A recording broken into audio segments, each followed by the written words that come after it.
ദിവസം ഭൂമിയിലെ കുട്ടികൾ തമ്മിൽ വലിയ തർക്കമുണ്ടായി. ഒരു കുട്ടി പറഞ്ഞു, എന്റെ രാജ്യം ഏറ്റവും ശക്തമാണ്. മറ്റൊരാൾ പറഞ്ഞു, ഞങ്ങളുടെ രാജ്യം കൂടുതൽ പണക്കാരാണ്. അപ്പോൾ അവരുടെ അധ്യാപിക പുഞ്ചിരിച്ചുകൊണ്ട് പറഞ്ഞു, കുട്ടികളെ, നാം എല്ലാം ഒരേ ഭൂമിയിൽ ജീവിക്കുന്ന സഹോദരങ്ങളാണ്.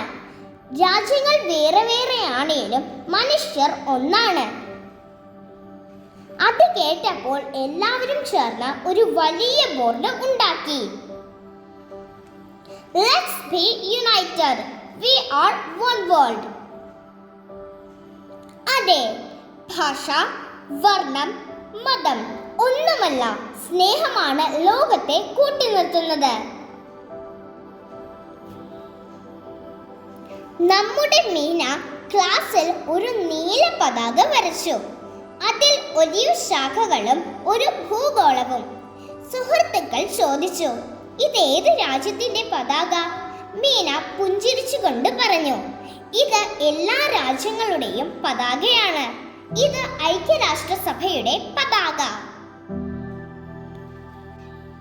ഈ പതാക നമ്മെ ഓർമ്മിപ്പിക്കുന്നു എല്ലാവരും ഒരേ കുടുംബമാണെന്ന്. അതെ, ഇന്ന് ഒക്ടോബർ 24, ഐക്യരാഷ്ട്ര ദിനം. ലോകം ഒന്നായ ദിനം. ലോകം ഒന്നാണ്.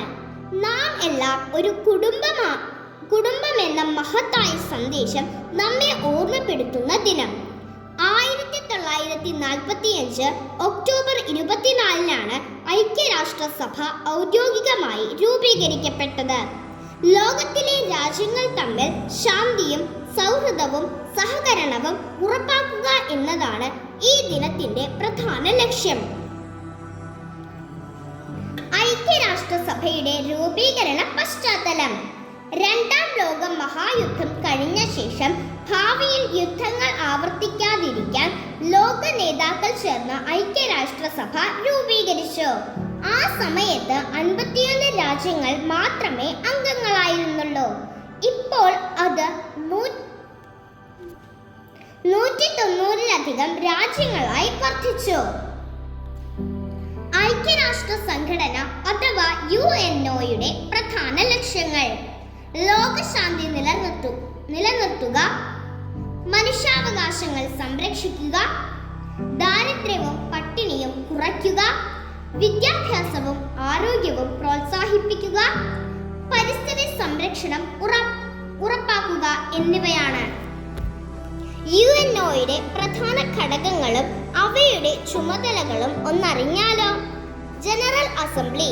ചുമതല ആഗോള ചർച്ചകളും തീരുമാനങ്ങളുമാണ്. 2. സുരക്ഷാ സഭ അഥവാ സെക്യൂരിറ്റി കൗൺസിൽ. ചുമതല ലോകശാന്തി ഉറപ്പാക്കൽ. 3. സാമ്പത്തിക സാമൂഹിക സഭ അഥവാ ഇക്കണോമിക് ആൻഡ് സോഷ്യൽ കൗൺസിൽ. ചുമതല സാമ്പത്തിക സാമൂഹിക വികസനം.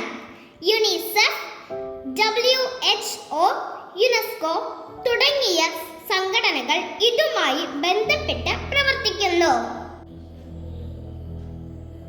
4. അന്താരാഷ്ട്ര ന്യായാധികാര സഭ അഥവാ ഇന്റർനാഷണൽ കോർട്ട് ഓഫ് ജസ്റ്റിസ്. ചുമതല രാജ്യങ്ങൾ തമ്മിലുള്ള തർക്ക പരിഹാരം. 5. സെക്രട്ടേറിയറ്റ്. UNOയുടെ പ്രവർത്തനങ്ങളുടെ ഏകോപനമാണ് ചുമതല. ഇതിന് നേതൃത്വം നൽകുന്നത് സെക്രട്ടറി ജനറൽ ആണ്. ഇപ്പോഴത്തെ secretary general Antonio Guterres. 6. Trusteeship council. അടിമത്തത്തിലുള്ള പ്രദേശങ്ങളെ സ്വതന്ത്ര രാജ്യങ്ങളാക്കുക എന്നതാണ് ചുമതല. ഐക്യരാഷ്ട്രസഭയുടെ ഈ ഘടകങ്ങൾ ഒന്നിച്ച് പ്രവർത്തിക്കുന്നത് ലോകത്തിൽ ശാന്തി, നീതി, വികസനം, സഹകരണം എന്നിവ ഉറപ്പാക്കാനാണ്. ഇതിൽ നമ്മൾ കുട്ടികളുടെ പങ്കെന്താണ്? ഒരു കഥ കൂടി പറഞ്ഞ് അവസാനിപ്പിക്കാം. നമ്മുടെ അതോടെ രാഹുലിനൊരു സംശയം. അവൻ അമ്മയോട് ചോദിച്ചു, ഞാൻ ഒറ്റ കുട്ടിയല്ലേ, എനിക്ക് ലോകശാന്തിക്ക് എന്തു ചെയ്യാനാകും?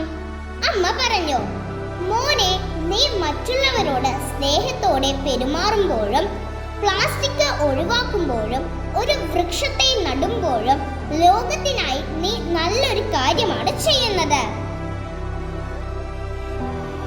അങ്ങനെ അവൻ ഒരു പോസ്റ്റർ ഉണ്ടാക്കി. Peace begins with me. അതെ, ശാന്തിയും ഐക്യവും ഓരോ കുട്ടിയിലും തുടങ്ങുന്നു. വരൂ കൂട്ടുകാരെ, ഈ ഐക്യരാഷ്ട്ര ദിനത്തിൽ ലോക സമാധാനത്തിനായി നമുക്കും അണിചേരാം. ലോക സമസ്ത സുഖിനോ ഭവന്തു.